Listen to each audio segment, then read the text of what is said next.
Un gran hombre es exigente consigo mismo. Un hombre pequeño solo es exigente con los demás. Pero ese hombre a tu lado, que a veces es violento, ¿nace o se hace? Este tema hoy sobre la mesa de Cocinando Historias.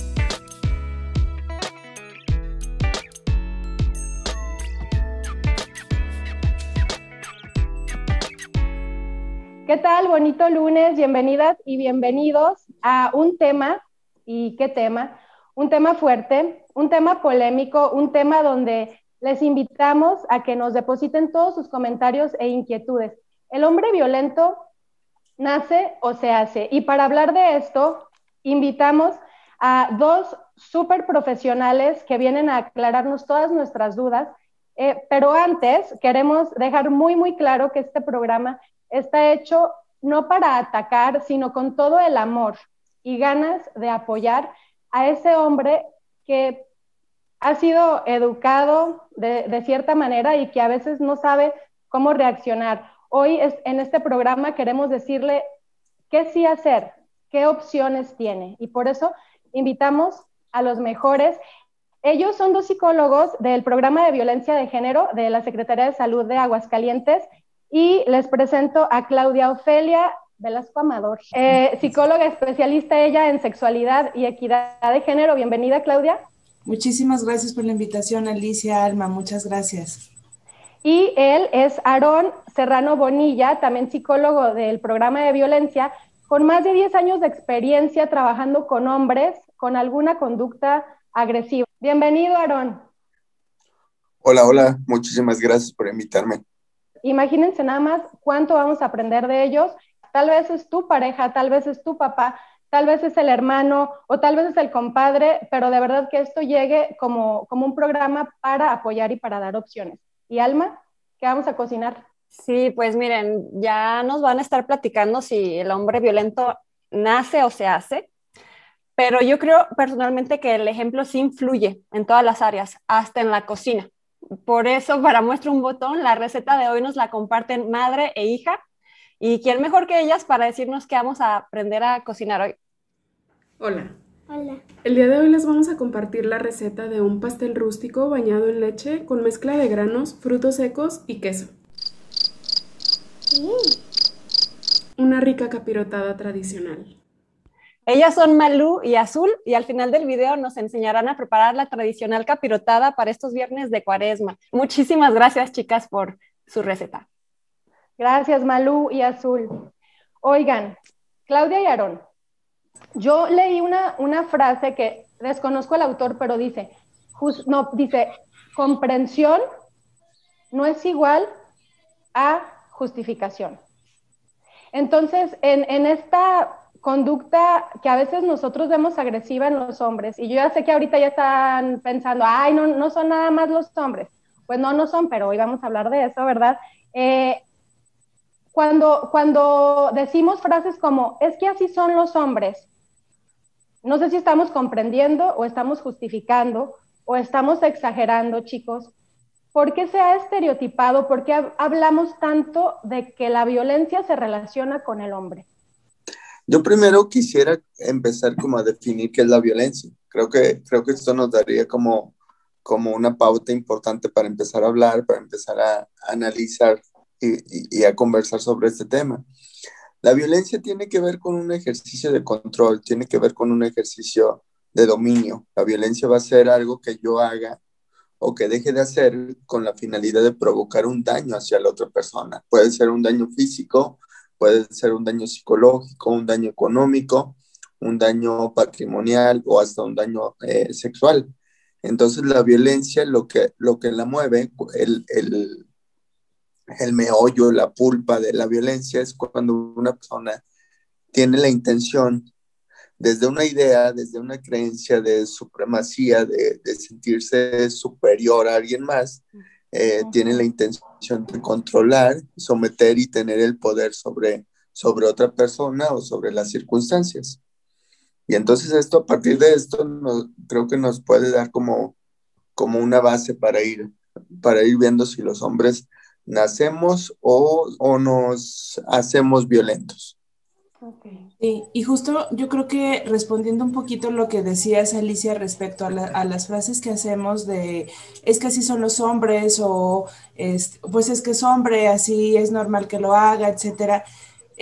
Yo creo que va la intención, si va la intención desde la comprensión o la intención también desde la justificación. Me parece que la justificación desde una forma muy naturalizada. Yo creería que es más veces las que se está justificando que las que se está comprendiendo.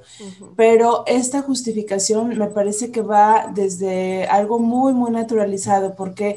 Porque en esta creencia de, bueno, así son los hombres, así aprendieron, así aprendimos las mujeres también, ahorita que decían justo de cocinando, pues sí, efectivamente nos enseñan a que las mujeres cocinemos, que las mujeres hagamos labores del hogar y que los hombres hagan más en la cuestión pública. A diferencia de cuando se comprende, entonces ahí es diferente porque entonces decimos, ok, entiendo, comprendo que así lo aprendió él, pero no porque lo haya aprendido quiere decir que tenga que seguir siendo así siempre, o porque lo haya aprendido de su papá y su papá de su abuelo, del abuelo y del abuelo del tatarabuelo y bisabuelo y etcétera, no por eso tiene que seguir siendo así o significa que sea justo, ¿no? Entonces ahí es la diferencia, cuando lo comprendo, pero también entiendo que no tiene por qué seguir siendo igual. Sí. A mí me impacta que las frases más machistas que yo he escuchado en mi vida las ha dicho una mujer.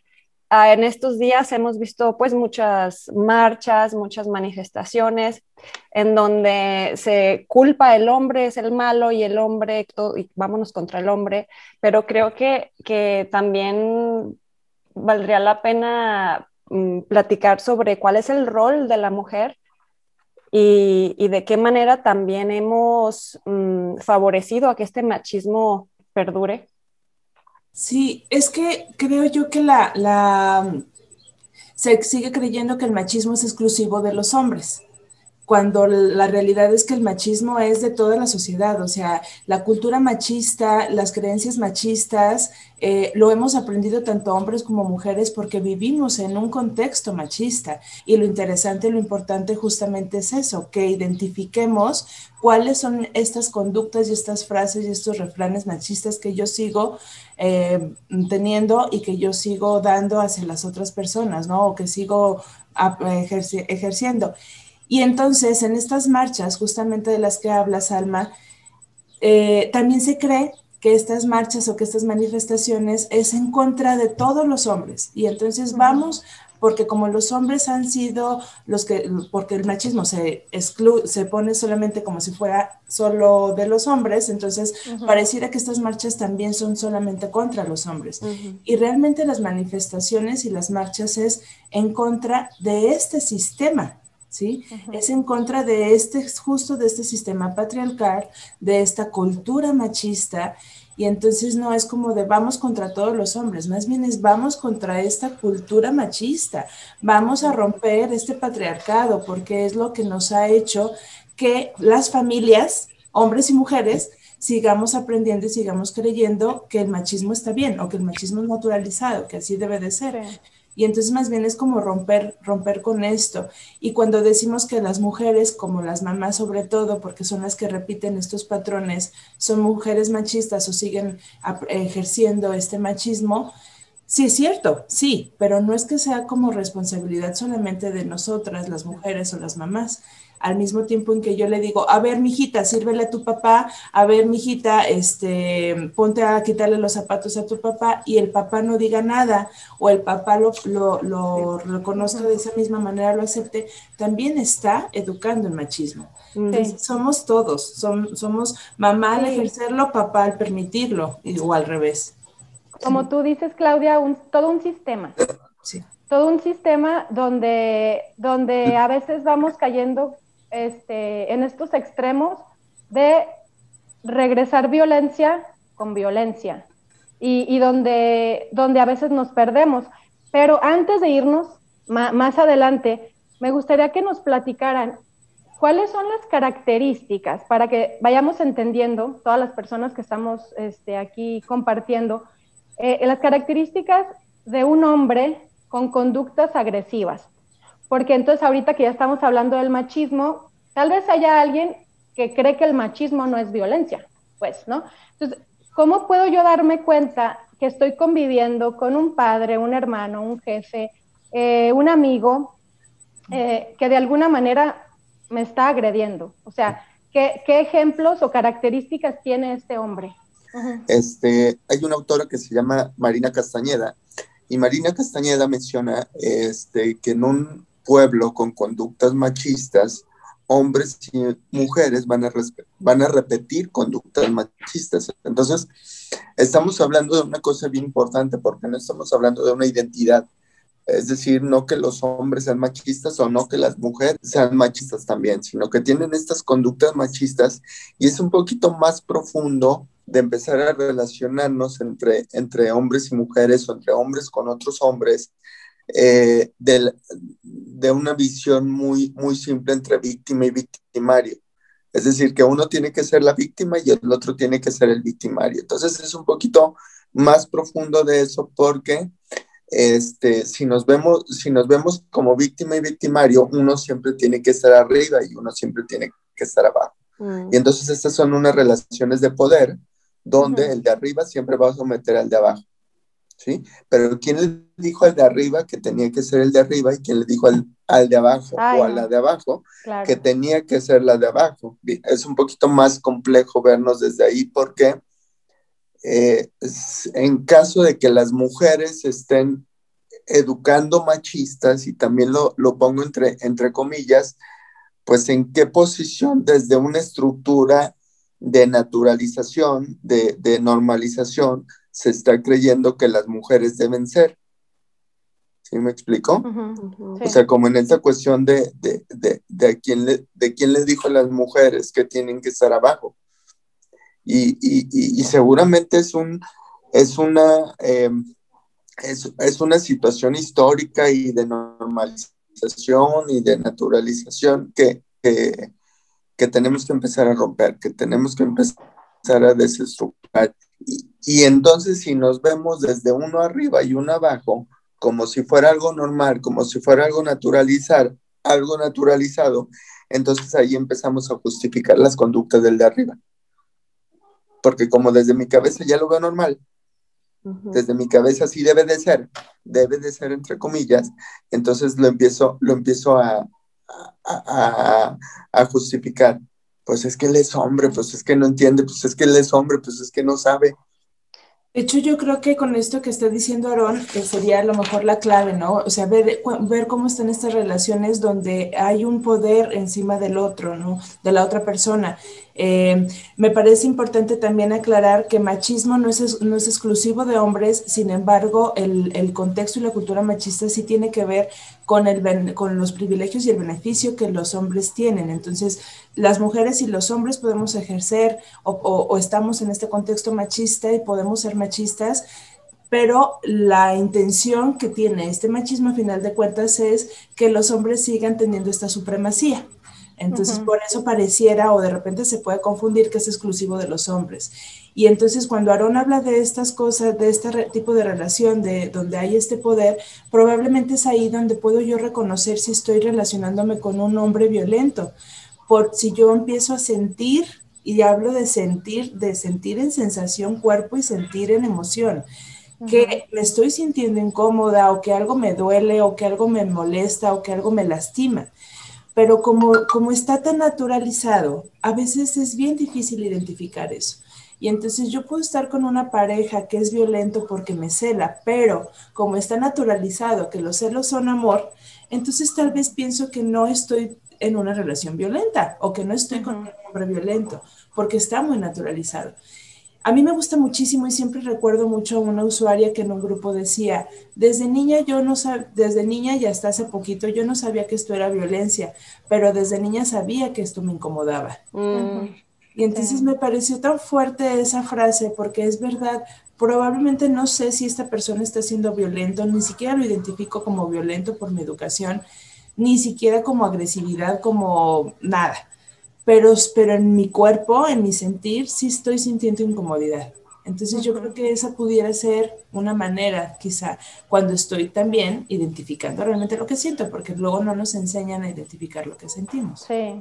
Yo también en algún momento atendí a una chica que conoció a un cuate, y ella le dijo dónde trabajaba, y al día siguiente el cuate fue a buscarla donde trabajaba, pero ella salía hasta las 6 de la tarde y él llegó a las 2 de la tarde.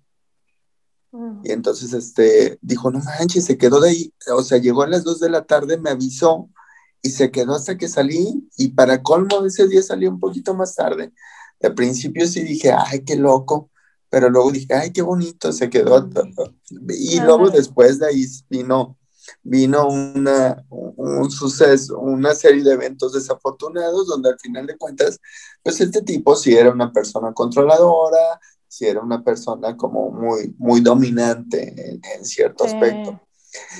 Del otro lado, del lado de los hombres, también tenemos que cumplir con no estoy justificando, pero en algún momento nos comimos muchas veces esta idea los hombres de que tenemos que ser así, y entonces trabajando con usuarios de hombres realmente no saben serlo de una manera diferente. Pareciera que pues en este debeísmo,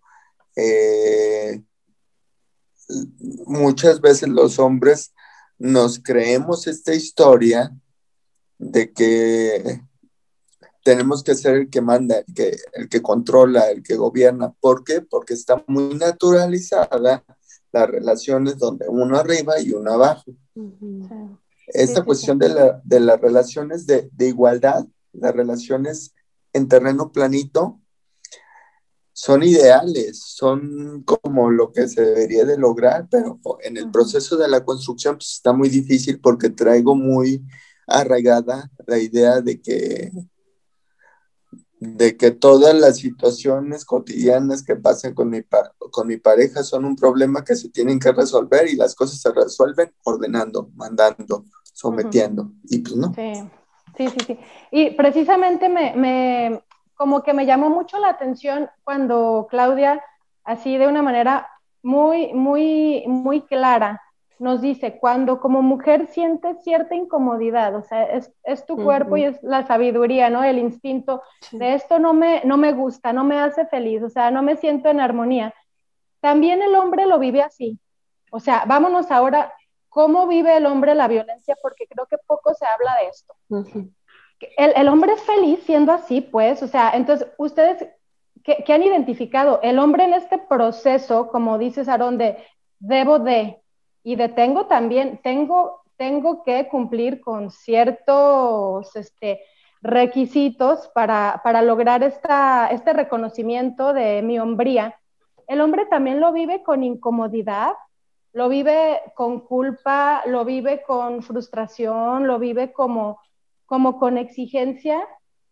Por ejemplo, Aarón, en tu trabajo con hombres, ellos les encanta ser así. ¿Qué onda? El privilegio, porque tienen el privilegio, como dice Claudia. Yo creo que no, hay muchísima frustración, hay mucha incapacidad, hay mucho desconcierto de la manera de relacionarse así. Por ejemplo, a mí ahorita con esta pregunta se me vienen los hombres con los que trabajo, que tienen un proceso judicial, ¿no? Un proceso judicial de separación, de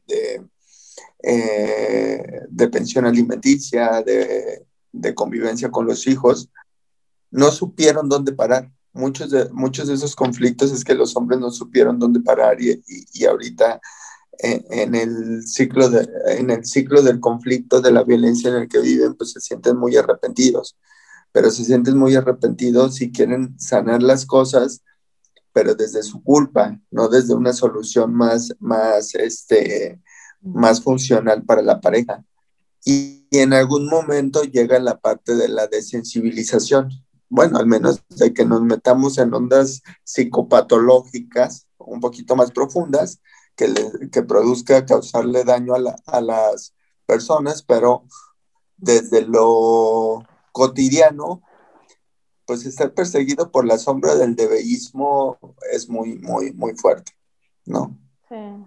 A mí se me ocurre, quisiera pensar que se vive de diferentes maneras. Yo creo que en esta exigencia, tanto social o propia, de tener el control, cuando siento que no lo tengo, pues entonces me frustro. Entonces no creo que sea tan agradable el estar pensando y exigiéndome que tengo que tener el control, que debo de tener el poder, que debo de demostrar que soy el hombre de la casa, que tengo que demostrar que es mi pareja y que solamente está conmigo, etcétera. Entonces, yo creo que desde ahí se vive con frustración quizá, siguiendo teniendo su privilegio, pero también tal vez se viva con frustración y cuando empiezan, bueno, y me incluyo empezamos porque yo creo que tanto hombres como mujeres, cuando empezamos con una deconstrucción, cuando empezamos a analizar que esto no nos está funcionando en nuestras relaciones, también duele, porque entonces Sí. es como de, híjole, pues es que como yo lo hice, pero no sabía o no me daba cuenta que el estar actuando de esta manera no nos estaba funcionando como relación o no me estaba funcionando con mis hijos, con mis hijas.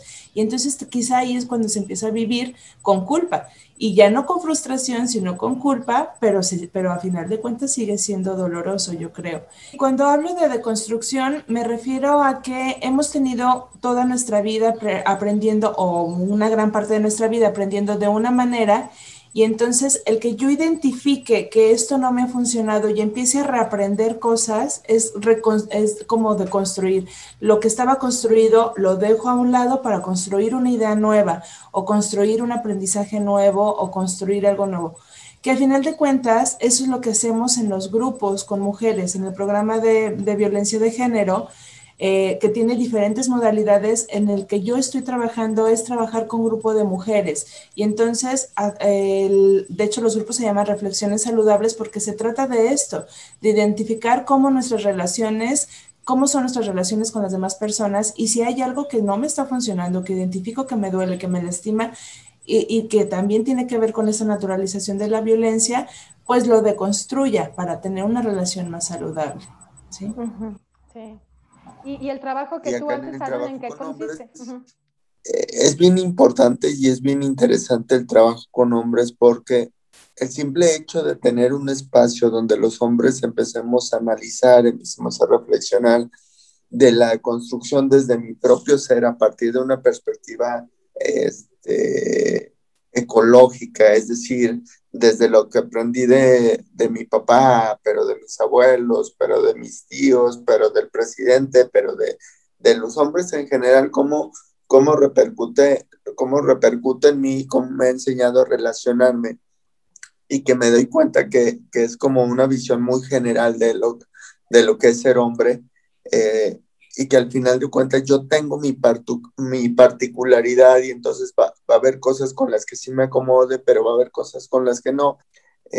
Los grupos funcionan mucho porque, por ejemplo, cuando un hombre se da cuenta de que puede identificar que su enojo se siente en la panza, dice, ah, canijo, nunca me había dado cuenta. Pues sí, estás tan acostumbrado a solamente reaccionar y luego arrepentirte por tu reacción y Sí. luego pedir disculpas por tu reacción, que no estás dando cuenta que tienes el poder para controlar tu reacción. Sí. Y que esa reacción se da desde un miedo personal y que esa reacción se da desde un síntoma corporal. Y entonces ahí te cambia la perspectiva y te conviertes en un ser autónomo que puedes decidir o no sobre tu respuesta. Y Uh-huh. si decides no solamente dejarte ir, sigue siendo tu responsabilidad. Y si sigues frenar y si sigues modificar y si decides más bien, si decides reaccionar de una manera diferente, ser más resolutivo, hacerle caso a tu cuerpo, pues estás siendo un nuevo hombre, una nueva masculinidad desde tu propia construcción. Uh-huh. Y entonces es esto aumentándole a esto que dice Claudia, bueno, más bien en compañía con lo que dice Claudia, la deconstrucción nos sirve para, ahorita que está muy de moda la palabra empoderamiento, La deconstrucción nos sirve para empoderarnos, mujeres y hombres, a partir de una responsabilidad, a partir de una construcción más saludable de nuestras propias relaciones con las demás, con los demás, pero también con nosotros mismos. Sí. Qué interesante no sé eso, si... cómo usaste la palabra poder en relación a las acciones o las reacciones.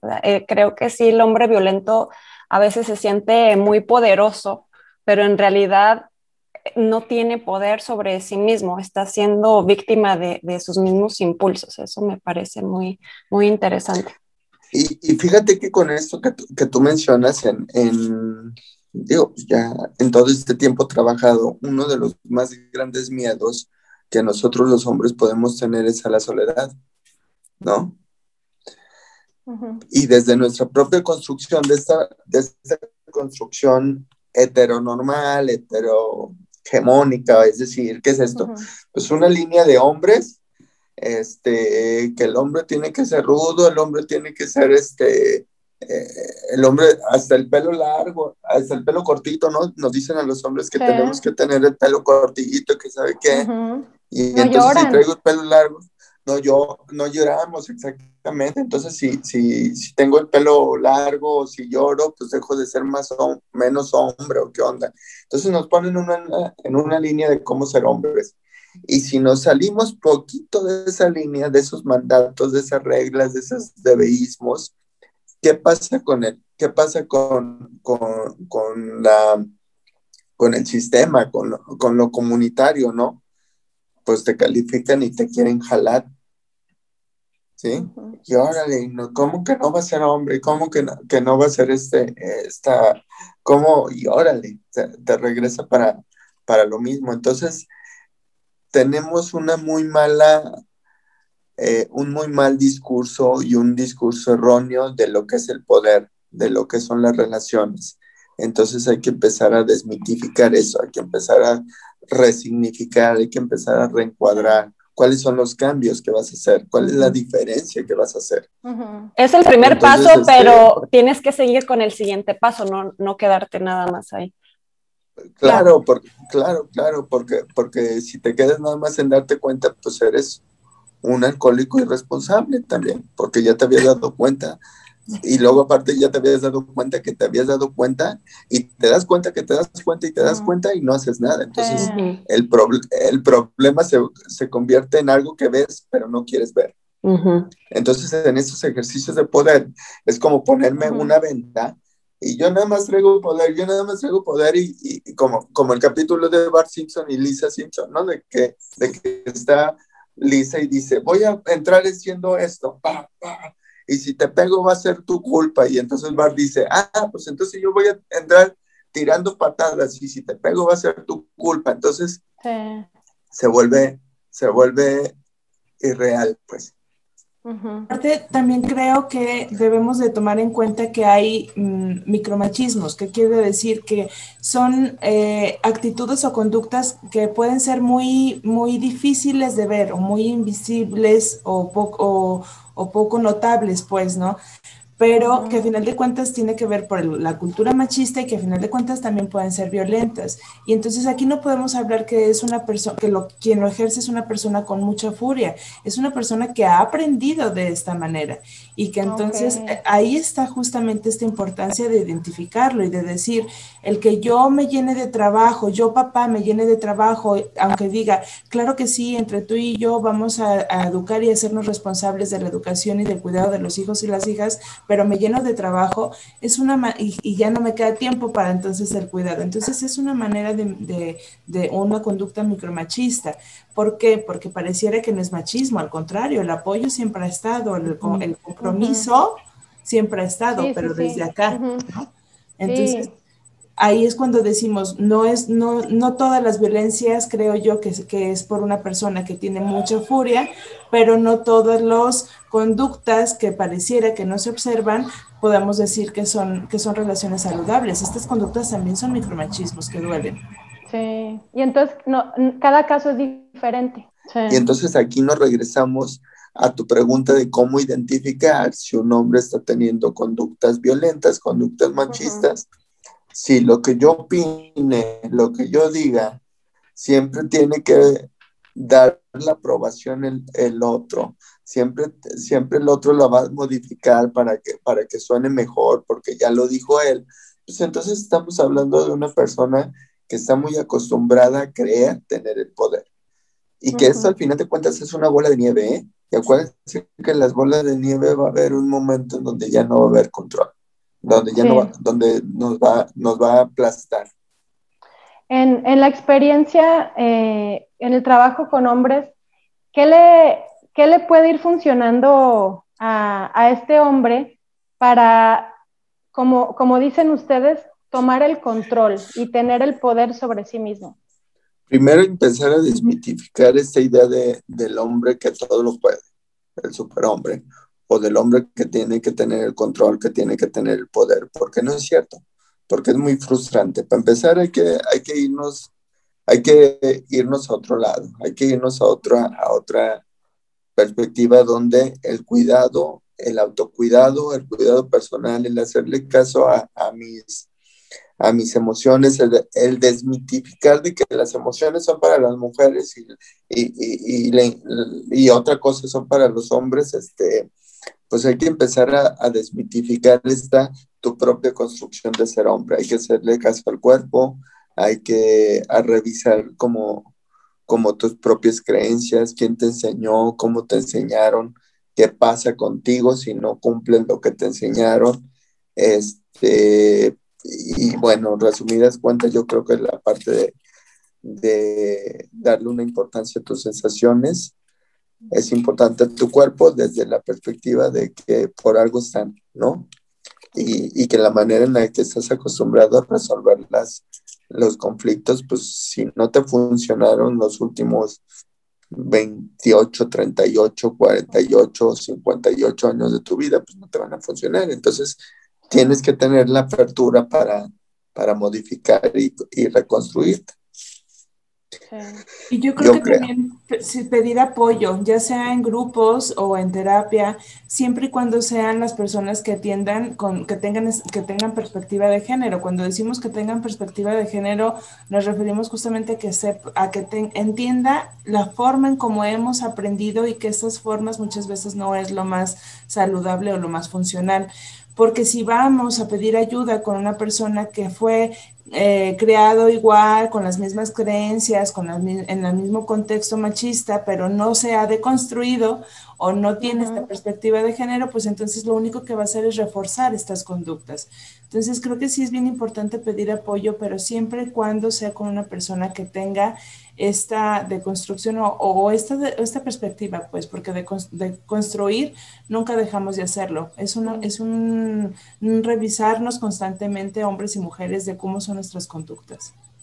Sí, y en este proceso de deconstruir, recuerden que no podemos quedarnos tampoco como en blanco, ¿no? Imaginen ustedes un cajón que yo voy a sacarle toda la ropa que tengo y me voy a quedar sin ropa. Entonces, hay lo que me sirve, lo que no me sirve, lo que me daña y daña, lo que no, y es como una organización, como poner orden, ¿no? De alguna manera en mi vida. Claudia y Aarón, ¿por qué le conviene al hombre? Convénzanlos, por favor. ¿Por qué le conviene al hombre cambiar estos patrones y dejar ya, por favor, el machismo ya? Bye. Híjole, yo creo que para vivir mejor. Sí, la verdad es que tanto la deconstrucción como toda la lucha que se está haciendo y la comunidad feminista lo hacemos no solo para el bien de las mujeres, sino para el bien de las relaciones. Y entonces, incluso las cosas que se han logrado ha sido a favor de los derechos de las mujeres, pero también se beneficia a los hombres. Entonces, creo que la respuesta sería esa: para no vivir con estas frustraciones, para no vivir con esta exigencia, sobreexigencia, para que no me metan a la cárcel, porque la violencia es un delito, y para tener mejores relaciones más comprometidas, más saludables, más amorosas, tener esta libertad de expresar mis emociones, expresar mis sentimientos con las demás personas, involucrarme y tener una relación padrísima con hijos y con hijas, y con amigos y amigas y con todas las personas, pues, ¿no? Pero muchas veces también esta cultura machista es muy limitante en relaciones y en intimidad y cercanía. Entonces, el romper con esto me parece que ayuda a esta cercanía y esta relación más saludable. Sí. Fíjense que es bien curioso porque hago un ejercicio en casa y pregúntenle a los hombres con los que conviven ¿cómo es cuando están enojados? No, pues es bla, bla, bla, bla, bla, bla, bla, bla, y luego bla. Oye, ¿cómo se siente cuando estás enojado? Pues a algunos les va a costar trabajo, pero otros van a decir que los puños en las manos y que sabe qué. Oye, ¿cómo se siente estar bien? ¿Cómo se siente estar feliz? Pues bien. No tienen una explicación. La alegría, la emoción de tranquilidad, muchas veces a los hombres nos basamos a partir de no sentirme tenso. O sea, voy a estar feliz cuando no me sienta tenso. Sí. Cuando la felicidad puede ser más profunda, puede ser más saludable, puede ser más, pues invitémoslos a que sean más cotidiana la tranquilidad, no como algo que en algún momento puede llegar a pasar. Yo creo que uno de los principales razones para el trabajar con nosotros mismos como hombres es para empezar a estar libres también, a estar sanos, saludables. Me gusta. Libertad, salud, armonía, estabilidad emocional. ¿Qué más quieren? ¿Qué más quieren? Pues Claudia y Aarón, representando el programa de violencia de género, dirigidos por Maru Sarasúa y Carla Rubalcaba, un excelente equipo, 100% recomendados para asesoría, atención psicológica individual, grupal, temas de reflexión, bueno, todo. Y de manera gratuita. Todo. Así Exacto. es. Todo. De manera gratuita. Sí. Muchísimas gracias, chicos, por su tiempo. Les agradecemos infinitamente. No, pues al contrario, muchísimas gracias a ustedes. Muchísimas gracias, Alma Alicia, por invitarnos. Definitivamente este es un tema que yo creo que es de esos temas que ya se tienen que empezar a hablar, que ya tienen que ser parte de la cotidianidad y que ya tienen que ser parte de la educación. Hay que empezar a reestructurarnos porque pues, el mundo va avanzando y si nos quedamos atrás, pues también hay consecuencias. Sí, claro que sí. Pero este es un muy buen inicio. Y el siguiente paso es compartir este video para que esta información le llegue a muchas más personas. Los dejamos con la receta de una rica capirotada, gracias a Malú y a Azul que nos envían este lindo video. Pero si ustedes tienen el antojo de algo rico, pero no de lavar trastes, Malú prepara este y otros muchos antojitos mexicanos más que pueden encargar para llevar al teléfono que les va a aparecer aquí en pantalla. Todo está delicioso. Consuman local. Nos vemos el próximo lunes con otra receta y otra historia. Gracias, chicos. Gracias. Gracias. Hola. Hola. El día de hoy les vamos a compartir la receta de un pastel rústico bañado en leche con mezcla de granos, frutos secos y queso. Una rica capirotada tradicional. Aparte de los ingredientes que vemos en pantalla, necesitaremos 2 tiras de bolillo, 1 taza y media de leche entera, una varita chica de canela, 1/4 de taza de azúcar, mantequilla y el aceite de tu preferencia.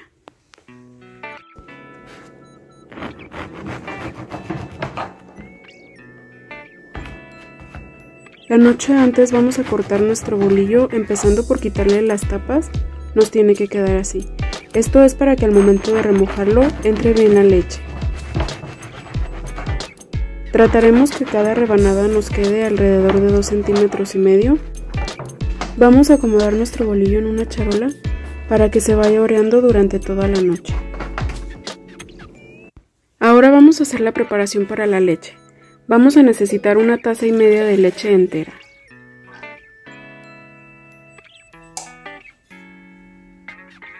una varita pequeña de canela y 1/4 de taza de azúcar. Vamos a dejar esto a fuego medio hasta que hierva.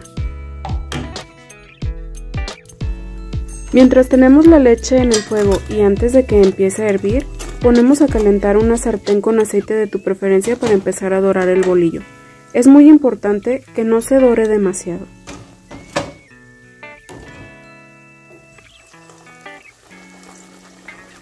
Untamos mantequilla en la sartén en la que prepararemos nuestra capirotada.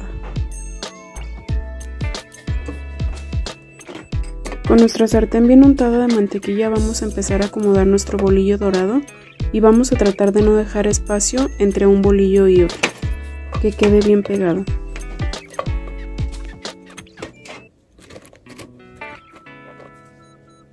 Empezamos poniendo el coco rallado, después queso,